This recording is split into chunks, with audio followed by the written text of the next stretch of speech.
Assalamualaikum warahmatullahi wabarakatuh. Halo guys, perkenalkan nama saya Riani Karunisa dari kelas 2A.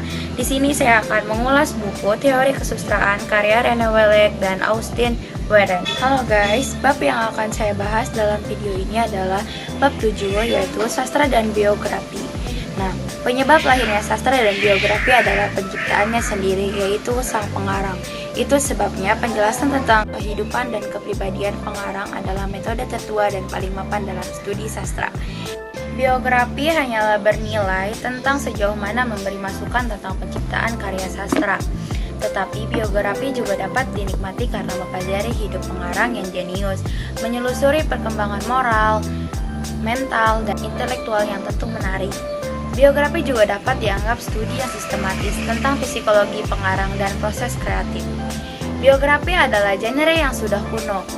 Yang pertama, biografi secara kronologi maupun secara kronologis adalah bagian dari historiografi. Biografi tidak membedakan negarawan, orang yang terpandang, maupun pengangguran. Celarga berpendapat bahwa setiap kehidupan, walaupun tak ada artinya, jika diceritakan secara jujur pasti akan menarik di mata penulis biografi. Pengarang adalah orang yang bisa berkembangkan moral, intelektual, karir, dan emosionalnya. Bisa dikonstruksi dan dinilai berdasarkan standar tertentu, yang biasanya adalah norma-norma dan perilaku. Oleh karena itu, biografi bisa berbentuk fakta, biasanya seperti fakta tentang kehidupan siapa saja. Permasalahan biografi adalah permasalahan sejarah. Penulisan biografi harus menginterpretasikan dokumen, surat laporan, saksi mata, ingatan, dan pernyataan autobiografis. Kemudian, ia harus membuktikan mana bahan yang asli, mana bahan yang bisa dapat dipercaya. Dalam masalah penyajian kronologis, masalah seleksi, dan penilaian untuk jujur atau menutupi sejumlah rahasia, ada dua pernyataan yang harus dijawab dalam menyusun biografi sastrawan. 1. Penulis biografi tersebut dapat memanfaatkan karya sastra sebagai bahan atau pembuktian. 2. Sejauh mana biografi itu relevan dan paling penting untuk memahami karya sastra. Pada saat zaman lampau yang sangat sulit ditulis biografinya, saat Coraline Spurgeon ingin melakukan penelitian tentang pencitraan Sarkas Spare, ia hanya menemukan dokumen resmi dan akte kelahirannya. Di antara semua itu, hanya sedikit yang paling bermanfaat untuk memahami karya-karya pada saat itu, dan akhirnya hanya menghasilkan sejumlah daftar yang kurang bermanfaat.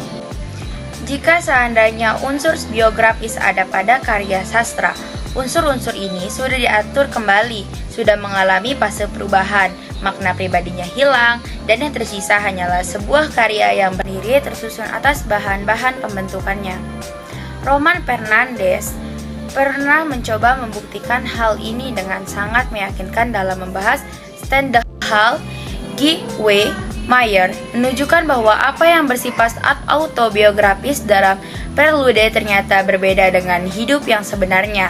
Meskipun ada karya yang erat kaitannya dengan kehidupan pengarang, hal ini bukan bukti bahwa karya sastra merupakan fotokopi kehidupan. Pendekatan biografi sering melupakan bahwa seni bukan hanya sekadar perwujudan pengalaman, tetapi merupakan mata rantai tradisi sastra dan kompensasi yang menentukan suatu karya sastra tersebut.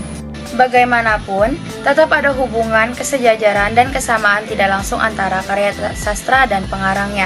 Karya penyair bisa merupakan topeng atau suatu konvensi dan didramatis, tetapi konvensi juga memakai celah yang melihat manfaat pendekatan biografis. Pendekatan ini berguna untuk menjelaskan makna alusi dan kata-kata yang dipakai dalam karya kerangka biografi yang membantu kita mempelajari biografi dapat membantu kita mempelajari masalah pertumbuhan kedewasaan dan merosotnya aktivitas pengarang. Biografi juga mengumpulkan bahan untuk menjawab masalah sejarah sastra seperti bacaan pengarang, persahabatan pengarang dan sastrawan lain serta perjalanan hidupnya dan daerah di mana mereka tinggal. Semua ini adalah bahan-bahan yang dipakai dalam karya sastra. Halo guys, cukup sekian ulasan video dari saya. Semoga bermanfaat untuk kalian semua. Kurang lebihnya mohon maaf. Wassalamualaikum warahmatullahi wabarakatuh. Dadah.